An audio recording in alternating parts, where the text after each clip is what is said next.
মামুন বাইরে দেখতেছি না তো, আজকে ঈদের দিন কই গেল সলটা, গতকালকে মার্কেটে গেল না, কোনো কিছু কেনাকাটা করলো না। চল তো মামুন বাইরে খুঁজে দেখি কই রইছে, আল্লাহ জানে। মামুন ভাই কামও খুঁজবার লাগছে, দেখি না তো মামুন বাইরে দেখা যায় না, চল তো মামুন বাইরে খুঁজে যাই। মামুন ভাই, আরে মামুন ভাই কি হয়েছে তোমার, মন খারাপ কেন? বলছি বলছি ঈদের দিন, খাওয়া দাওয়া নাই, তোমার তো খুঁজেই পাইতেছি না। কই গেছিলা তুমি? রান্না বাড়া করো নাই, তুমি খাইলাও না, আমার রুমে আসতে বললাম তাও আসলা না, মন খারাপ করে বসে রয়েছে একা একা এখানে। কি হয়েছে? সত্যি কথা বলতে বলো। আজকে আমার মনটা ভালো লাগতেছে না ভাই। ঈদের দিন তোমার মন খারাপ কেন ভাই? কেন জানিস, আমার একটা ছোট বাবা আছে, সে ফোনদা বারবার বলতেছে, বাবা তুমি কখন দেশে আসবে, তোমার সাথে আমি ঈদ করতে যাব, তোমার সাথে আমি ঈদের নামাজ পড়ব।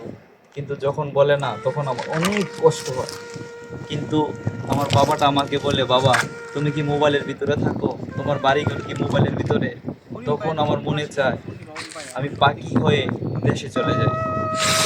ভাই জানিস একটিই তো কারণ, একটু সমস্যায় আছি, এই কারণে আর যাওয়া হয় না।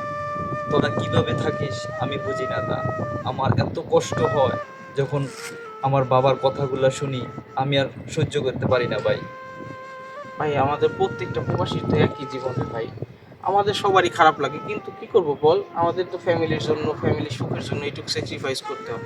আর আমরা যে দেশে যাব, আমাদের সমস্যা থাকেই, একটা না একটা সমস্যা থাকে। এখানে কফিলের সমস্যা, আকামার সমস্যা, কাজের সমস্যা, তারপরে তোর বাড়িতে সমস্যা, কত কিছু থাকে।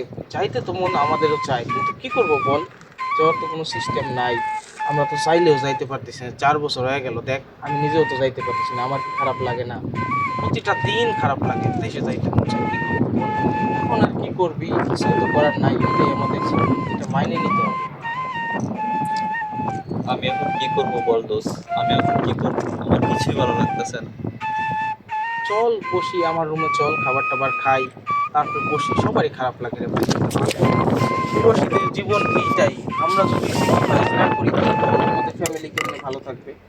আমরা স্যাক্রিফাইস করি, এর জন্যই তো ওরা ভালো আছে, ভালো খাইতে পারতেছে, ভালো করতে পারতেছে। ঠিক তো আছে। চল করিম ভাইয়ের কাছে যাই, যা আমরা একটু উনি করিম ভাই ভালো গান গায়, গান টান গায়, ঈদের দিন মনটা একটু ভালো হবে। না হলে তো মনে করে যে তোর মন খারাপ করে বুঝে পাইতিস না, গতকালকেও দেখি নাই, আজকেও তুই নাই। চল চল ওইখানে যাই।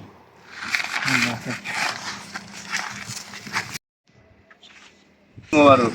আরে ভাই বললেন না, মামুন ভাই একা একা বসে রয়েছে, মন কি খারাপ মামুন করে। ভাইয়ের মন খারাপ কে? কি হয়েছে? আরে মামুন ভাইয়ের বাচ্চা কাচ্চা নিয়ে কষ্ট পাইবে, একটা গান শুনুন তো, মন ভালো করার জন্য করিম ভাই পাশে পাশে বাজান, গান টান শুনান, একটু আড্ডা মারি। যে আমরা একটু বসো আড্ডা মামুন বাড্ডা ভাই, দিই, একটু আড্ডা মামুন টাড্ডা ভাই মারি। দেই, মন ভালো করা যায় কিনা? হ্যাঁ, একটা গান টান শোনান। তাই মনটা কি এত বেশি খারাপ হয়ে গেছে? বাচ্চা কাচ্চা দেশে কি যাওয়া লাগবো নাকি? দেশে তো যাইতে চাইতেছে ভাই, অনেক পারতেছে না। মনে পড়ে ভাই আমার। এখনো 4 লাখ টাকা লাগে না। রয়েছে বেচারার। এই তো প্রবাসী জীবন আর কি। একটা গান টান শোনান দেখি, মন টন ভালো হয় নাকি। মামুন ভাই মজা করো, মজা করো।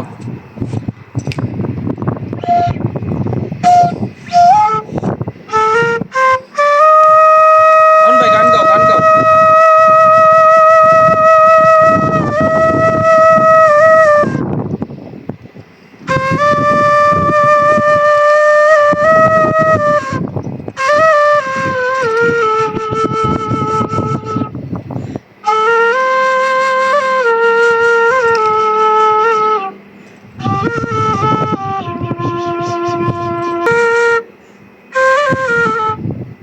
করিম ভাইয়ের যখন বাঁশি শুনি মামুন ভাই, আমার সত্যি খুব ভালো লাগে, মনে খুব ভালো লাগে যখন করিম ভাই গান গায়। আমার যখন মন খারাপ হয়, আমি করিম ভাইয়ের কাছে সবসময় আসি গান টান শোনার জন্য।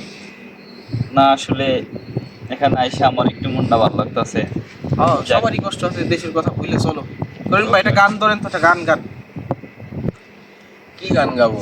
মামুন ভাইয়ের মন ভালো হয় এরকম একটা গান গান।